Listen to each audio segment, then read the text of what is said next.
এই মুহূর্তে আরো একটা গুরুত্বপূর্ণ আপডেট দেব। সুমিত রায়, অভিষেক বন্দ্যোপাধ্যায়ের আত্মসহায়ক সুমিত রায় আজকে সিবিআই দপ্তরে তিনি ছিলেন।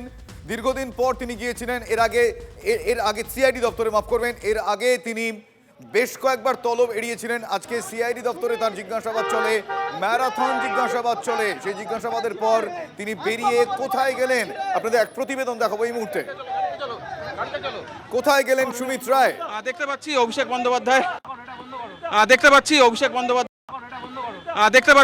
বন্দ্যোপাধ্যায় বাসভবন, সেখানেই প্রবেশ করলেন অভিষেক বন্দ্যোপাধ্যায় আত্মসহায়ক সুমিত রায় হয়েছিল, বা তিনি অভিষেক বন্দ্যোপাধ্যায়ের বাড়িতেই ছিলেন।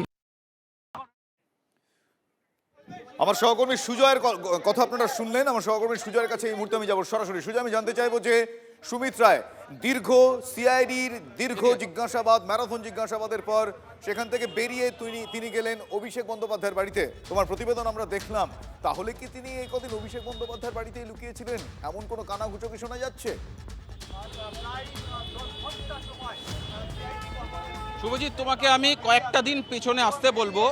জামবনি থানার পুলিশ মধ্যরাতে অভিষেক বন্দ্যোপাধ্যায় তৃণমূল সাংসদ তার এই বাড়িতে তল্লাশি চালিয়েছিল এবং সার্চ ওয়ারেন্ট নিয়ে তল্লাশি চালানো হয়েছিল। কার খোঁজে? এই সুমিত রায়ের খোঁজে। তার কারণ সুমিত রায়ের নামে তখন জামবনি থানারই এই মামলা, অর্থাৎ যেটা সরকারি নথি জাল করে প্রতারণার অভিযোগ, সেই মামলার খোঁজেই, সুমিতের খোঁজে এই বাড়িতে তারা এসেছিলেন।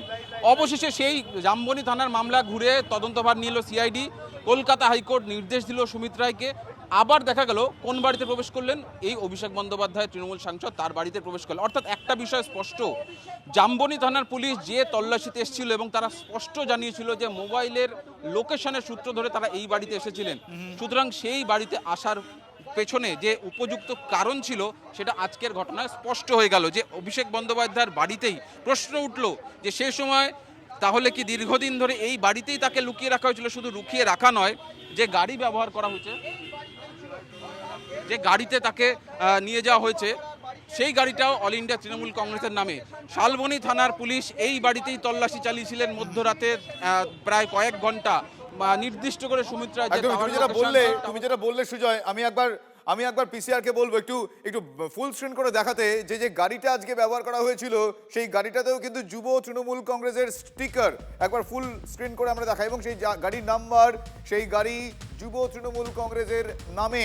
অর্থাৎ এক্ষেত্রে অনেকগুলো বিষয়ে দুয়ে দুয়ে চার হচ্ছে। Sujoy, please continue. একেবারে দেখো, শালবনী থানার পুলিশের তদন্ত যে সঠিক পথেই ছিল, তারা যে সঠিক লোকেশন ট্র্যাক করতে পেরেছিলেন এই সুমিত রায়ের, সে কথা আজকের এই যে ছবি আমরা একটু আগেই দেখালাম, যে সুমিত রায় অল ইন্ডিয়া তৃণমূল কংগ্রেসের নামে লেখা বা রেজিস্টার্ড একটা কালো স্করপিও গাড়ি, সেই কালো স্করপিও গাড়ি থেকে নেমে প্রবেশ করলেন কোন বাড়িতে? এই বাড়িতে। দেখতে পাবে এই বাড়ি অভিষেক বন্দ্যোপাধ্যায় এখনো দেখো কাগজের পেটি দিয়ে ঢাকার চেষ্টা হচ্ছে, ভেতরে কি হচ্ছে না হচ্ছে সেটা ঢাকার চেষ্টা করছে। দেখো ভেতর থেকে কোনো একজন কর্মী বারবার এটাকে ঢাকার চেষ্টা করছেন। তখন আমরা সংবাদ মাধ্যম বারবার আমরা এই জায়গা থেকে দেখানোর চেষ্টা করছিলাম ভেতরের অ্যাক্টিভিটি কি, ভিতরে কি চলছে সেটা চেষ্টা করছিলাম। শুধু এটা নয়, পাশের এটাও দেখতে পাবে যে একটা অফিসেরই একটা ঘর, অভিষেক বন্দ্যোপাধ্যায় চারিদিক থেকে যতটা সম্ভব আড়াল দেওয়ার চেষ্টা চলছে।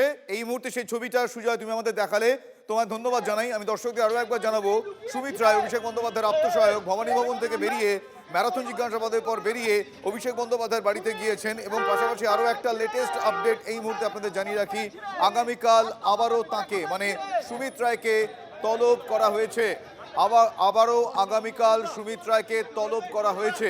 এই মুহূর্তে অভিষেক বন্দ্যোপাধ্যায়ের আত্মসহায়ক সুমিত রায় অভিষেক বন্দ্যোপাধ্যায়ের বাড়িতে গিয়ে পৌঁছলেন আজ দীর্ঘ 10 ঘন্টা ভবানী ভবনে জিজ্ঞাসাবাদের পর্ব সেরে।